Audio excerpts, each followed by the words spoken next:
Hey guys, Guy in here to talk to you about how to pack a ruck.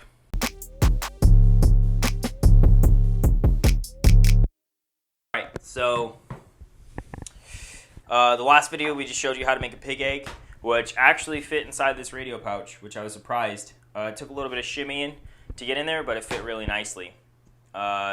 We showed you how to make these dive bricks. Now we're going to talk about how to actually pack your ruck and the best way to do it. First off, you need to make sure that you have the correct amount of weight that you're supposed to have. So some people have to do like 25, 35, 45, 55, whatever amount of weight. Just make sure that you have the right amount of weight to be able to pack into your ruck. You don't want to make a pig egg and have it like perfect and you're like, wow, this is amazing. And then you throw it in your ruck and then you're 5 pounds short and you're like, all right, now I need to go find another 5 pounds. Which, I mean, it happens like that. I've seen it plenty of times. I've had to do that, where I pack my ruck and I'm like, that's awesome, I'm great, everything's perfect. And I go weigh it and I'm 5 pounds short and I'm like, all right, sweet, now I got to go find another rock and throw it in there. It is what it is. Some of the best practices for how to pack your ruck. You want to pick stuff that's going to actually form around your body and sit inside your ruck well. Ideally, you want it inside your radio pouch because it's going to keep that weight high up and put it more on your shoulders, less on your lower back and hips. Some of that stuff that I would recommend using would be either a sandbag. I've used sandbags a bunch. Sandbags are awesome. I'll open this up and I'll show you it in a second. One of the best things that I recommend is these buckshot dive weights. These are great because they don't absorb any water if your ruck gets wet. They're extremely malleable and they're really, really like dense and compact. So this right here is, what is that? This right here is 20 pounds. I'm a little short on my weights that I need, but this is 20 pounds. That's 50 pounds. Those are those bricks that we made. Those are really rigid and dense, and they suck because they're going to have a bunch of points and edges, and they're going to be digging into your back whenever you're trying to ruck. And it's going to either make hot spots or it's going to legitimately like rub your skin raw. It's going to be a bad day. These I highly recommend. Second thing that I don't have here, I used to have, but I gave it to one of my buddies because he needed it more than me at the time, are those workout vests that have either the buckshot weights inside them in the little pouches. They're like 2 pound weights, or they have the rubber ones. The rubber ones are great because they're super flexible and malleable and they're soft, but they're also really durable and it's scalable because they're in like 2.5 pound weights. And you can put those in a bunch of different things, especially if you're going to be doing like amphib in the future and you need them to put inside your vests or whatever. You need to have that weight on your body. Those are the best things to do, and then these are really close second. So what's nice about those weight vests is I could buy one of those for 60 bucks and have all the weights I need. This right here is probably already 60 bucks, and I don't even have the right amount of weight for it yet. But these are going to last a lot longer than those rubber weights. Stuff that I wouldn't recommend. I would not recommend those bricks. Those bricks suck because they're not going to fit inside your radio pouch, at least all of them. All of them aren't going to fit inside your radio pouch, so you're going to have to start finding different places to put them. So another thing that I don't recommend are these plates. So yeah, cool, awesome, you have your 45 pound weights that you need, but they're also massive and they're not going to fit inside your radio pouch very well.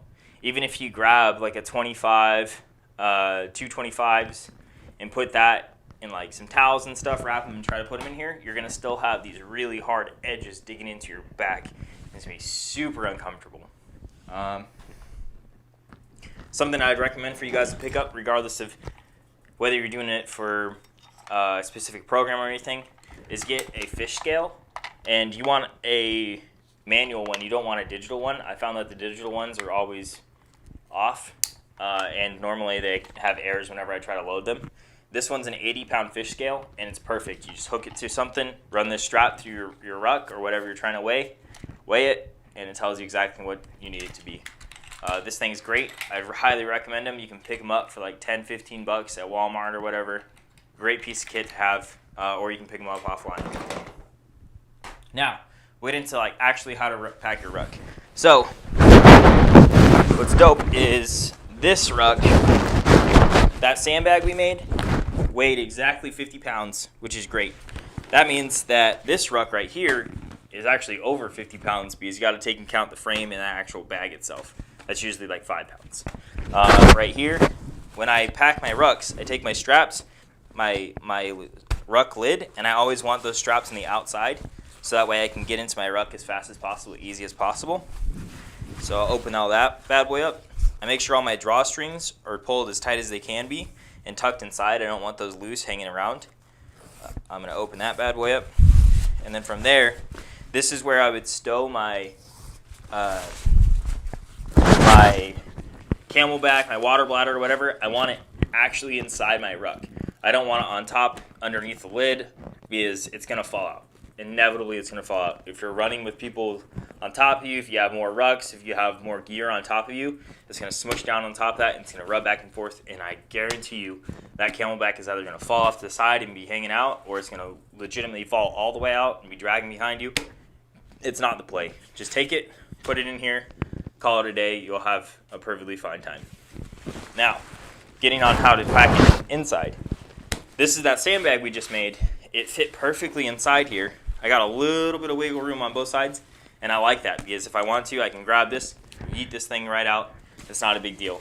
But it fits down perfectly inside my radio pouch. This puts it right up on top of my shoulders and allows me to carry this more loaded on my shoulders and like my spine rather than my lower back, my hips, where I'm going to get worn out. That's probably the best way to pack your ruck to do that. Another quick little tip is down here, your bottom clips. Some of you have parts where you like snap them. Some of you guys have nice clips like this. Instead of just clipping them straight to the sides and then pulling them and then it's loose, you can get them much tighter and much more condensed if you take them, open them up, and clip them to the opposite one.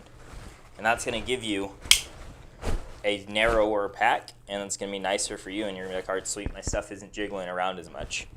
Now, I'll just tighten everything back up so you can see how I do it. Boom, tighten it up.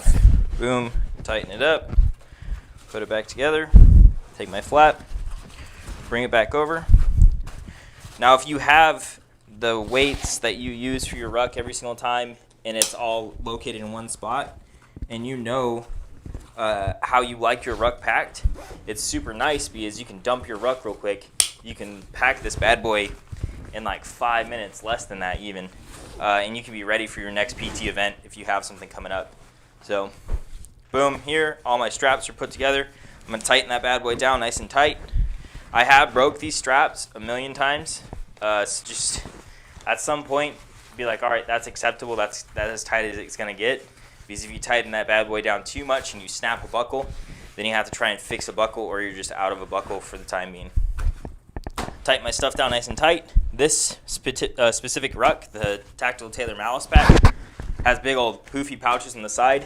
I like them for when I'm doing operations and like patrolling. I don't like them when I'm doing PT events because they're big, and this entire bag, since it's really strong, thick canvas, but when I'm doing amphib, when I'm finning, when I'm in the water, when I'm rucking, if this thing gets wet, it's going to get so heavy. So this is one of those situations where I say cheaper is better. Go get those cheaper nylon USGI packs that are like $100. Using those where they don't soak up as much water and they're a little bit lighter, those ones are good for PT rucks. The Tactical Tailor, I know that, who is it? Mystery Ranch has a Alice type pack. Those packs are better for actually getting out there and doing operations and stuff. So that's everything I got for you guys. If you guys want more tips and tricks on how to pack your ruck or little modifications you guys can do to your ruck to make it a little bit better, go ahead and ask in the comments. I'll probably get to them. I read all your guys' comments. So other than that, thank you very much for supporting the channel. I'll see you guys next time.